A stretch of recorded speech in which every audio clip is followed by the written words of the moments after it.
Makwaba de UTV Subraso says small dry saka. Yaboa no FA studio se no shifa Sabeka Junction and crime. Edi Babe Sumu akwankwa enu ase fimu baby biada wo hwe ye free e wo store sa wodom Ghana fanan nada ene amanone. Na ensem na ye de eba no mako aso yasene no eye this way chocolate drink eyanom de pa Ghana koko ne de aye de wohia ani suohie de de a weda ne sia ye no aya no wanum bi ne bebo papa ye was special ice mineral water hodro ni nada ni suo no e wo Jumaya na wanumbi. Best point savings salons and the best assurance. Mekono, omo ena abo michidom enam so amasewa closet ashemata dia lolas hair for ayemiti edi amamie. Ensma ya di eba no di mo akotini ebi ene se. Mashibedwa fo mpenifo akasa dia tudwa se enche oswafo a wotwa hode ne aso ye befre no waba abeyi ya no adekodie ntia enkonketu enkrase ahodo no kanea entimi nkonkoduru hodo mo na ketu south mashibedwani ese enhia ayiri ade afa na de hye ne ke betimi asia no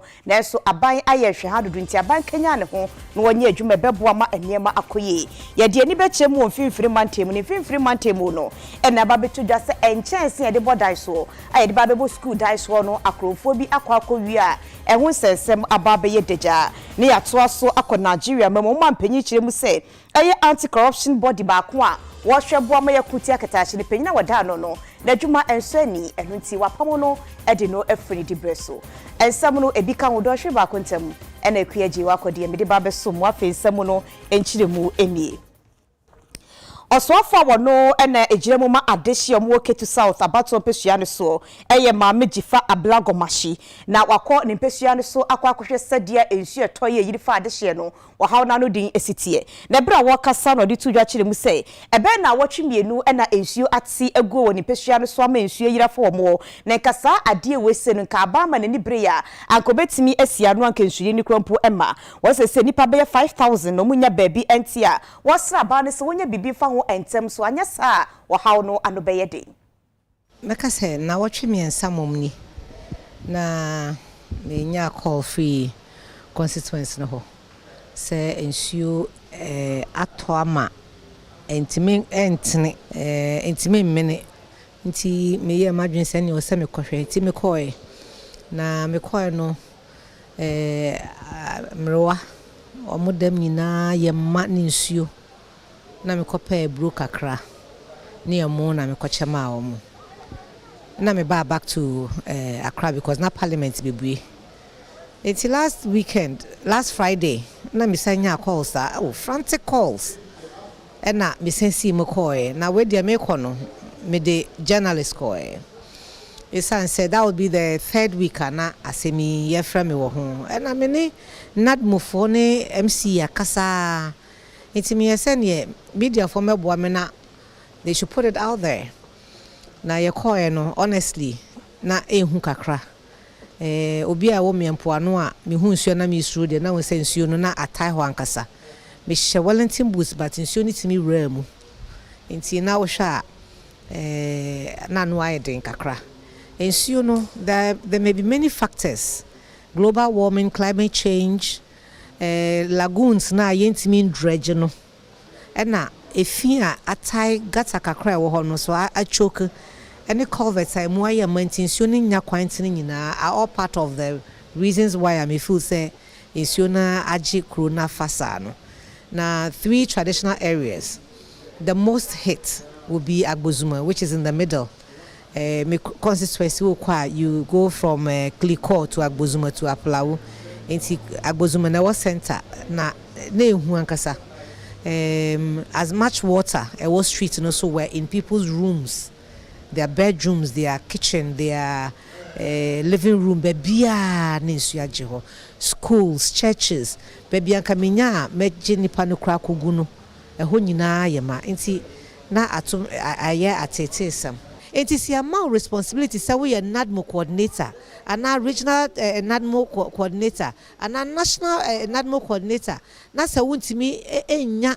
enyema wo so de ye adwuma na wa ankasa na che say wa ma wadwuma no atosini wa ho enti enne mesre me fa Peace FM ne mo UTV me fa akwanya bebrea mo platform nti networks amoni omo ya affiliated nyinara na mesre bisa se Munyina Mohuna, Your Excellency President Nanado Dankwe Akufo-Addo, President, Vice President Baumia, mo appointees ni mo agencies no. If they are not up and doing that, the people suffer. We are suffering. Ni ye catch them on say, ensu aji yen kuro no. Mo maji yen wate. Mo maji yen. Na yetua tax no. Onim NDC kala no onim MPP kala. Tax no onim sa oya igbeni anasa oya nkrani ana oya asantini. Tax ane tax eni ye nyina yetua bi. Eni oto fi wona to brodo nkwandia. Wetua tax ni bi. Eti mo nyina mo hwana kakra. Emra yen hona mehwe yen in a time of need. Aya na bosome na afarefo no yehye omusem omo nkopo yetupunim se de beboa ama enwene no awowo na adore na sebre no so no mokwa a omatimi enya na mabefi na esumpempi no se yetum sa pe na asede afarefo no abo asasa no omo nkoba no wanya bawade adi eno enti asoye ya ehwe afarefo no isumunam so eye Mami Mavis Awakumsen wakasa de atodwa achemu se omo de hyehye abasa hyehye no ebo ama afarefo no bi anyansa no adwuma ewo mpoano awodo na ebebo ama se yetupunim a new and inshore fishers will observe the close season from the 1st of July to 31st of July 2023. Industrial trawlers will also observe the close season from 1st July to 31st of August 2023. Let me also put on record that the tuna fleet also observe their close season 3 months in every year. To mitigate the impact of the closed fishing season on fishers and processors, the ministry during the 2022 closed season distributed 20,000 bags of rice and 8,333 cartons of oil to support fishers and the fish processors during the closure. I must also mention that the fishers were supported with 6,000 bundles of wire mesh, 20,000 basins, 1,710 chest freezers, and 1,150 subsidized outboard motors. As a way of reducing pressure on the fisheries resources, the ministry and its partners, including the Ghana Fisheries Recovery Activity, has launched the Alternative Livelihood Training Support for Fishers, starting with 550 fishers in masonry, carpentry, dressmaking, hairdressing, electronics, and auto engineering, etc. in selected communities along the coast. This training will be scaled up to over 8,000 fishers, and after the training, trainers will be supported to set up to ensure that they can earn incomes from their trade. Furthermore, it was agreed again at our 13th April 2023 meeting that gains from implementing the closed season will be eroded if we all do not collectively combat IUU fishing activities. Enhwemu akyerese eya hodeni anase nyama hoden ewo no de Ghana ye de eya adwuma no aya na ebibro so entenam so ma nkrofo bisa se ene esa de adenti ne nkronkito no aya na omu enya hodeni anase kane enko ho a omuda so etisumwo we enam so amebedwefo omu ene hwefom agudie ni ahodeni so ewo mrachi bedwemo ba no dani onumanyafo Samuel Atachia e de atodwa se enchekora osofo hwe ahodeni so mbeto omu nsa de afre na manaba mrachi bedwemo abechechima de kudie nti a ye wo ahodeni bi gu wodo ma still no nkrofo bi enya kane nam ewo ye nkronketo ahodo nim Akansia mpenifo ho de ba be hyehyɛ sui wona so de hunu nyina ne so behwe hu ne sɛ school to aso secondary schools ahodo wo magana mu nyina no de wo hu ebehyɛ mu bie na afin so no wakyɛkyɛ mo kwan pa o befa so a obeyisu anyinam na enkonkɔfa nsunsuanso bi a emfa mba ewie mu bɔbrɛ nipa setena mu nampo kwan yɛ fa so yɛ nda da adwumadie ene kwan adusuafo befa so obenu aduane ene so enkofa hu sie kumo enkowie mu kwa obefa so obedi won aduane ni obesiesie no na ye kama ne nkofa akire sunsuanso obi amba no eho akansi ene odi be hyehye so osofo be di akire wo da disuanso ye no ne fa eho activate disuanso olumunyanfo gift chum ampofo ekasai energy commission any ye SHS for no education ministry any energy ministry ebomu ehyaase edinkita ho bi afie bia won maye asem tire bi ema ye SHS for no edidi dwuma na won hwehwe kwan a ye di saa asem ni ti na won de man no be ka ne team no won betumi di develop mechanism bi and ye bi any machine bi fidie bi any ekwan ahoro bi a ebema de ye dwuma wo Ghana ha ebema ahode ye hia no ye mfa bebre na ahode no so ye di dwuma no so a emfa nsunsuanso boni bia nso emmani pa na emo ana asase na afie die no de ye se ekwan be na ebefa so ebenya mfidie a ye di beye ye kwadwuma na ye nya ne kese bebre no ama ye nya ho mfaso enu nti no ena ye mebunu no ye niema ebema ye tumi nya mfidie bi a ye di ebeye efomudwuma ama ye nya ho mfaso a emfa sunsuaso boni bia emma efowura no ne oye so enua ne niema ewo fom ho ene asase na nkasa eso na nkwakura mu no owura kufia jako we kwankyerɛfa wo da renewable energy na energy efficiency ano ewo energy commission ono so kasai kuayo ade a emma enipa dodo no adwumaye ewo ye Ghana hanom ene Africa nyina enu nti no se wo pese utu bibi mu empon ewo Ghana ewo Africa na wi kua dwuma efiri mu a obeche kwan so efiri se kuayo no eno na emma nipa bebre nipa dodo no adwuma eye na rehosam ene se kuayo no so emu oha no do so bebre ebi ena madi kan aka kirewe percentos obi kwaje bosia ewo bank na wakoy dua tomatoes afuo kakra na tomatoes yi odomankoma ma abapi afeba ayento na ne ka ayeneka wo mreko a senka ye wo dryers a enye electricity ene be dry na mum senia solar etimi dry eno anse ya dry na ye de agu ho apake agu ho nti mra entosi ebetwam no na fe ye yiye no na ye de eba eno nti na ama ye de ye ni asi ho no kuaye eso no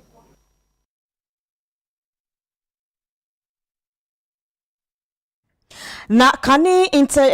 internal ministry anase ministerial committee on illegal mining eno no penyu ochwochwo de mo Owura Charles Bisiu ne sense bi baye ayenim se special prosecutor court say ye ma ne kwan no nkwoche no omra meyin sembisa ba komienu bia no fise Midday to so aduonu mienu omoto omunsa frɛ ne sɛ womra omo ebo no wama eno akire no omo sane ne sinkunwa biem kasa sɛ nke be ya womra ne yenkasa na esuni nyada ankwankosiaga kwadu mienu ne de abɔ no de dika ene sɛ ebra na interministerial committee on illegal mining no da no wo hweye marketahye ene proyebi ekoso ena ache so anas aremiya anas hwemu wo ye no so ne ho sensem bi ewo mu eno ne nsɛm ayɛ sɛ womra emeyi ano ye frɛ na wankɔ no special prosecutor Owura Kesi Ajaben eye no sɛ wakɔ court akwaji warrant a wode eba akɔche no na wasan to just where you wanted nti baby opebia no ana baby obia no womra na eye ne lawyer ye na aje bafo awua akọ eye court eye human rights court too ewo enkran akọ ama court akọ special prosecutor say eye warrant na say arrest of person wache Owura eye Charles Bisiu no wantwentwen so endi kwa se eye adwuma bi wantwentwen so se say di omo edi injunction atoso sesi a meka ho asem sa no na mo kire se ensem nyada no penifo etenase no omo atu edi ahye June day to so aduonu mienu 22nd June ye no besai akwa tetena ensem no so enu nti no Owura Kesi Ajaben enu ye special prosecutor nensimo ko ye senke be ya yanchi Owura Charles Bisiu baby owo bia womra unyan kwa betimi ache no edi ne wakɔ no court aye ne se ontwentwen so ansa no mo entenase eni asem no we eye nsefo fra efri mu aba Na aseye hwe enkronkitwa ani nkrase mpuntuo so ebo anan ewo mensi beye edu enso 17 ewo enkra hase ya ye hwama gates ahodo ne niema na yatetimu na ensuo no asena kwa nsuyire ema osoafo abedi echi oda asoye na no munyamfo Martin na James Sakosa enedi animu ekoya wo kirem se we ya na montuo mutu ebeboa ama fefia ye wuramu ensuyire biara ema Ghana for so wonkran insutobrim na afibia nsuo yiri na nipa ebufa so efa nipa ebu adan ene yakọ ayawaso central yakọ ayawaso north yakọ ayawaso east ine de ba bewie wo ayawaso west hey na ohwe de yehu ya I mean bebia nsuo bia na gata bia da se no uja ekwan bia sebe nsuo no yiri na ekyese a nipa nkwa ho aboban we de ye ba yi adan yesi hoyi kamia yese ye di ragata emu ena mami adwin bi se ahwekora kyene beba no na gata ya kata so but the bibia nsi ya no obi ankan kyene ma bibi nsi e wona wo behu se ya ye mistake I think say as soon as possible no the ben gota ni bia ye betimi apam ni perfume na ya clear na adaho na nsuo no yiri so enkofa how bia ma no o see etumi ye the American so be say baby yakonyina otimu say aha ne the twatwo e ko GBC which is ayawaso east won say ampa edwa no maye no emudu we no settlement na wo no there is an impact because hansio yira ebufa so baby akwa bi o wa prapra gatem me feel say senka ye transne asana hwede asie ye bi ma ki betuma twusu bibia ehu hia chen de akohwe ye no ba ha ne de otimu say ampa bibi akoso na de akoso no so de nso sanso ananse fa so pa bi bebreti mamufo mo wo sa ampotem ha enti mani aso mani age manya atinka bi ana rehemu bi say kana aban bebe ma assemblies no aye adwuma pa injenu no aban sika ana sika ye de show sa wa aban di mo say yusu ya de say emre bia de nso sanso pa ebre oman no enti ye nyina ye nyire ye ho you mount the same quantum as every other. It is obedient kwa ye juma so any now de no juma no near the so any na happening. So like I'm saying, you know better say now you reprioritize the actual areas to look at. I think that they can choose a more befitting areas and a juma day I saw any day so better than the which you see. Mashibedwafo akọ asetena na asetena mu no na apa denchira east mashibedwani esorijane na so ekasa ye na odi tudwa akire mu se yehwe akwan ahodo Ghana ase no aban no eye no a ono nkwa wontimi nye ema no enye yi eno nti ekueku ahodo ne ekua enhye aban ase no omo ne aban no nto kese enya aban we nku aban bi obebe bi nto kese ne yehwe se betimi aye kwan no ntem na aboama ye kwan dodo no yetimi asiesie na akobedi akọwano wano. It is heartwarming to note that Accra Cape Coast Road, Accra Takoradi and Accra Tema Road are all on PPP programs at different stages of contract execution and are expected upon completion to reduce the traveling time whilst improving the road safety and security, lower vehicle operating costs for road users and to create jobs. In Senegal, Mr. Speaker, Dakar to the Miado Highway completed in October 2015 was as a result of PPP between the Senegal government and the World Bank. Similar projects was undertaken in South Africa, and Lagos Lekki Port projects in Nigeria were all under AFD funded projects with the various governments. Mr. Speaker, PPP must be encouraged to ease the pressure on government from borrowing to fund the road infrastructure gap at the expense of other key developmental pillars of the country. Right, Honorable Speaker, it is my recommendation that the mandate and the purpose of the Road Fund Act enactment is appraised to change Ghana's scopes and framework in funding the road sector. And I'm very confident that this Honorable House will support any move by the Secretariat towards this recommended direction. Mr. Speaker, I will however say that as much as we welcome it and we think it's a good idea or alternative, we should also look at some of the challenges or disadvantages. Mr. Speaker, most of the time, some of these PPP actors at the embryonic stage present nice documents. They present documents to the extent that they even have the financial muscle and the capacity. And when they are given the advantage, projects are delayed. Because sometimes they even take the contract signed and be given that opportunity before they look for funds. I am accordingly advising and asking the bodies and the authorities that have the opportunity to enter these agreements with them to extend their due diligence to the side that I describe it as backward integration, making sure that those companies that are giving these opportunities actually have what it takes in terms of their financial performances, at least for the past 3 years, and the needed financial ratios be appraised for us to be sure that indeed they have what it takes to enter into that partnership and also give Ghanaians what we actually expect. There are a lot of private companies who also want to develop roads. Unfortunately, anytime they want to develop it, the highway or the urban roads will tell them, bring us the money for us to do the road. Meanwhile, they can do it at less cost. And I'll give you a typical example. Takwa to Abosu Road. Mr. Speaker, under normal circumstances, if it was being done by highway or urban roads, it will cost you not less than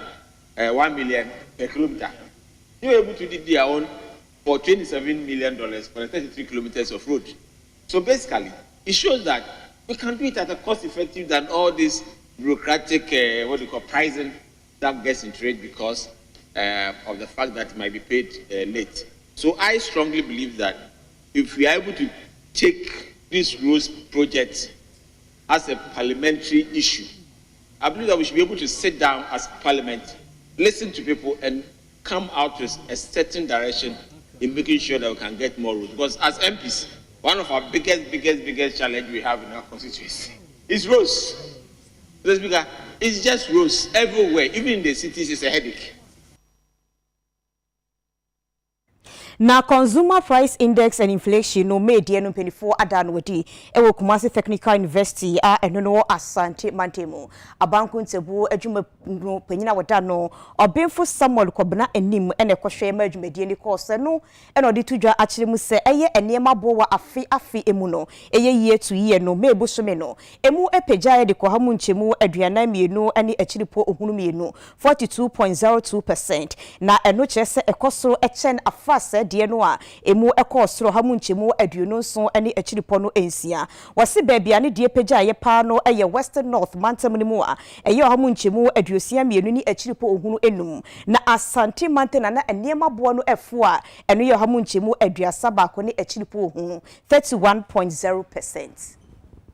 2023 rate of inflation stood at 42.2%, indicating a 1.0 upward increase in the rate of inflation between April 2023 and May 2023. In April 2023, the rate of inflation from January followed a consistent decline up to 41.2%, and this decline was reversed, that is the slowdown inflation was reversed in the month of May 2023 with an upward increase from 41.2% to 42.2%. From a regional perspective, the Western North region recorded the highest rate of inflation of 62.2%, and the Ashanti region recorded the lowest rate of inflation of 31.0%, indicating about twice the difference between the region that recorded the highest rate, Western North region, and the region that recorded the lowest rate, Ashanti region.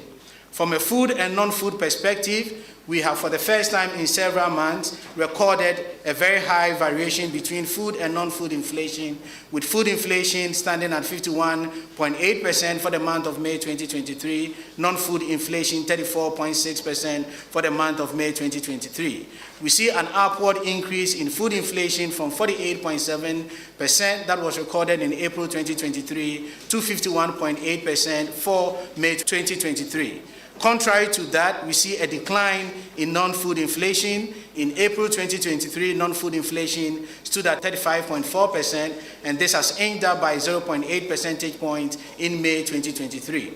From a locally produced item and an imported item, we see a variation of 7.6 percentage points, with the dominance of inflation on imported items standing at 43.8% for the month of May 2023, relative to 36.2% for inflation on locally produced items, 36.2%. On a month-on-month basis, we've seen a doubling of the month-on-month inflation. Month-on-month inflation for April 2023 stood at 2.4%, and in the month of May 2023, month-on-month inflation was 4.8%. From a food inflation and non-food inflation,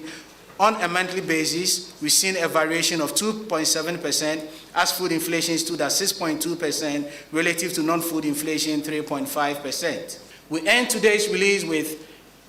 issues for wider engagement for policy consideration. Of the 307 items that we collect prices on, we identified 143 items that recorded rates of inflation higher than 42.2%. That is, across the 307 items that we have in the basket, 143 of them recorded changes in prices that were higher than 42.2%. And no extra no. Pro Vice Chancellor Yowo Kumasi Technical University, Professor Gabriel Jomo, also added in some way the CPI, which measures the cost of living, affects the purchasing power of our currency and affects the saving patterns of the people. Inflation, which measures the general price level of goods and services in an economy, is also an equally important indicator of every country. Inflation over the past month has been increasing across the world, and Ghana is no exception. Our country, however, witnessed a decline in the month of April 2023, and we hope that it continues to drop. Eya kontoa anase etumpi edin fambeja egumbeche gas cylinder no empempi no yenye de ye niema ewofie no ohwepe na ye de akwa hyemu kase anase jare ho na chese heat anase shuni nada ehye no obu onso dia ene ejani tua na pampam no de ye naduane na no nempenifo akasa dia fa wo se eyade bi ehu papapa etimidi ewuye ye betimi apai bribia ne de bia mu eno ntia se etimidi si abonte na emframa fa ho na nkwankofa ye nie bi amre ye NPA penyina wono na abedwaku ehwe so da no eye chairman general Kwame Sefakan na de kusa kokobo wei e ma Ghana fo abedwaku ehwe hu ne se National Petroleum Authority etwani chafe ne NPA wonyumadi be konkan no owura Kwame Sefakan wo kan ho bi no opinini na kasa e de kokobo ma Ghana fo nyina se bia ye yeta no aduane no e me yemfa yen cylinder ensi me honom no obi nkase bibinsi se cylinder no ko gine ho sisi a awudi de beba no ano ebe ye den no wasabo Ghana fo nyina no ho ba se mpenifo de sisi egu apono so a enche bibire no gas bo beba fo mama Ghana fo nyina no wonkomu ahehan wo mo na UTV kase bo yetisi montin so busa se aso adenti anase de na ebe ma obi e de ne cylinder asi biaye a osoja no wa cylinder me de to me kitchen ta me be issue a me yipia bontin ti me close na me de akosi me sura ko for some ba friend na me de akosi me o gas cylinder e wo me kitchen but me name say after 8 years and 9 years I say odi two on our cut off fofo me say me ti me miss car 8 years and 9 years me kwa cut off fofo it is omo obibi fa ho a e bia 8 years and 9 years on be ka say o father da no bra na be ji fofo a enu mu na ebe boare because enye nya na ni ska dada no betu achi no asan cut off fofo enti so betu bi aka edi aka say yen father da no bra na yen be ji fofo enu mu na ebe boare gas cylinder ne de me will be ba recently na to ba me auntie na me ne wo we used to be for almost 4 years ni na ade a echinji e bia e bia akọ baby on feeling so mun try say after 9 years e see echinji ana say my change you mo ka try say e bia rubber na ewo ni etua 2 cedis no ma change am my so ye dey nim say after 9 years e see echinji ana say entity e change me wa gas cylinder me so gas cylinder of you na me used to check for about 10 years me used to check even crab me angasa me to me the crab me na you should be you know they see inside because of space and me auntie there those time baby na me auntie no omo bangalo nti omo dey see abontin we ye bibi to say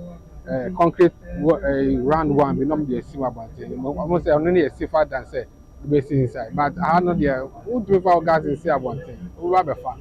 after 9 years there say we to cylinder training now to from me use am we say do say stage be we say cylinder na akorodo a entumi contain gas bi ma then we know say I say and I say ano na ye basa bia we say entumi use gas bi na I say no what me gas cylinder na me dia ba no me ko fie me de to me dem or me torch akronfo nti cause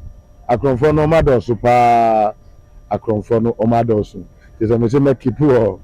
abɔnte a wode hyɛ kegye mu koraa obi kipu ne deɛ wɔ me fie hɔ saa na ɔkipu wɔ abɔnte ɔma bu wei no kegye na ɔde ahyɛ mu no ɔma bu ɛna ɔma tam kɔ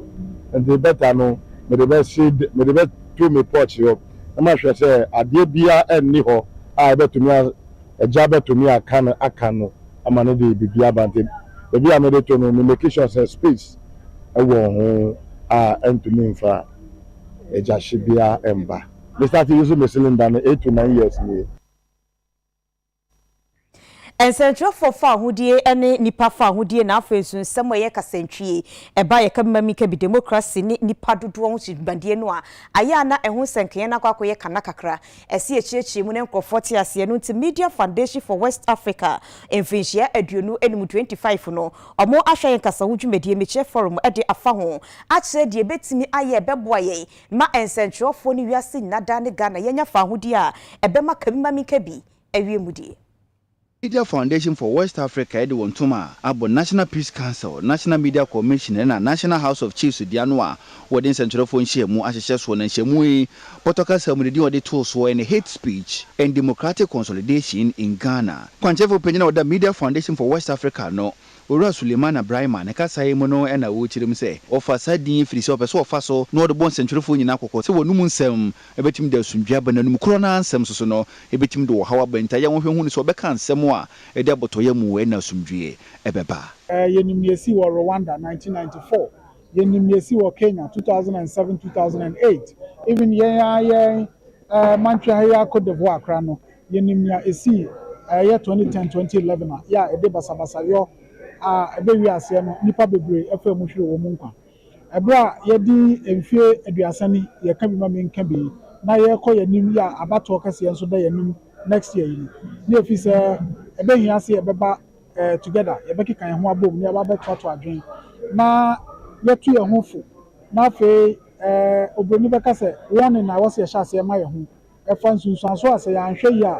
a kasa entwa yi no ede bebre ye men the anything you ever share ya and National Peace Council, National House of Chiefs, National Media Commission, the UN system, yeah, what I say, ambassadors a whole door ya omoha, omoba emi to adwin. Na me fi say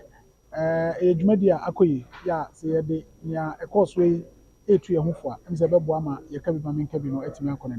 nanu akire no animdifobia de woni mo nyamba be pie mu nhye mo yase no ebinso ne sentwerefo atwetwe nkomo. I also encourage my brothers and sisters across the political divide that we also try as much as possible to exercise caution. Think about the children at home who are listening or watching us during prime time and consuming those information and thinking it is okay to also express themselves the way most of us have expressed ourselves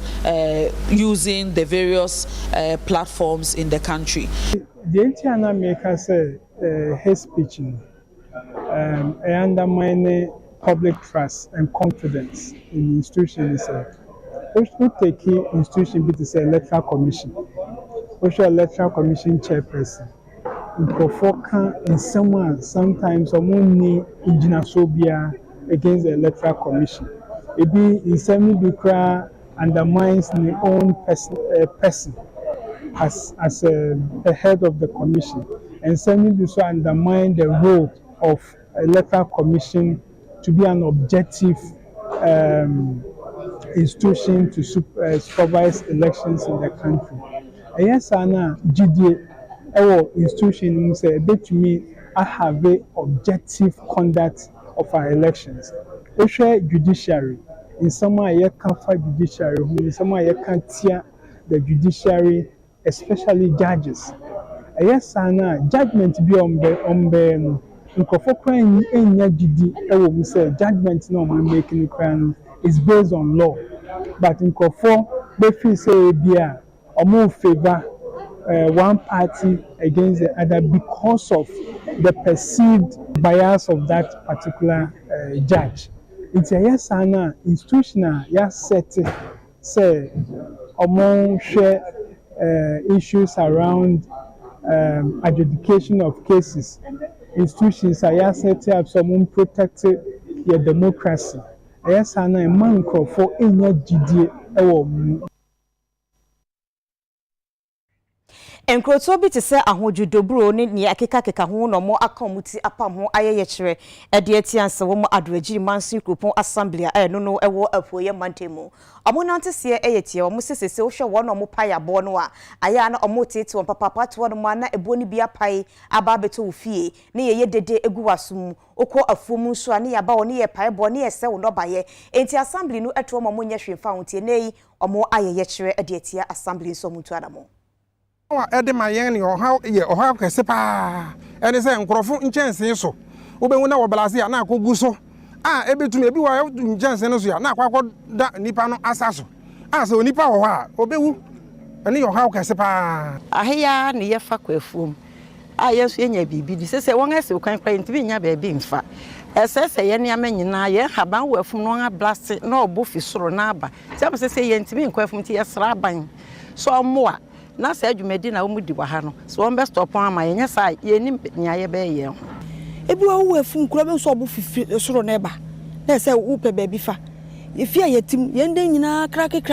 tete obetia na di ma ya na ukuma me ni na mmelwa wo fie kura se ema enu nti wo ka so be ye sa de na wo ntumi ntere fie ho yes o pe baby ko na wo tetewa ahum toma ye mo franso wo na ase ne ade ye ndan nyina papa wo sifia na dan na papa di ye sraban pa se ye hiane mo ase nkrofo ye do betu afi mantem akora ma ye fitisi ye board dan yi so enkrofo we adwuma wo mo ye no ase me dan yi so nyina dan no crack is bebre nso obetokora na yesuro wo kokanso a enkonkosi ba bia na o maka nsem a ensem fata akiro enti sa amre die me gina amade srade ne se sa ban ne betimi aboa yen na nkasa company afri han mama yasun adre yen because ye kitankwala ene ye wa hanum ye nim time bibi ebetimi ato ye wa hanum at a point in time adaria buy and min said I no buagu misumani buy mo sukra na sebe boxa pants na mjijina abontin look at embarrassment Midday no hu na ba cracks both sides design wo hu bebrawa wa atoagu anti paint ni ade akakra mama suspend ye ne mai say bebre ya dan no over that area adan no bebre hu ba cracks I say Midday need 5 years but cracks abamo o hwe nya hu meka se onipa wu a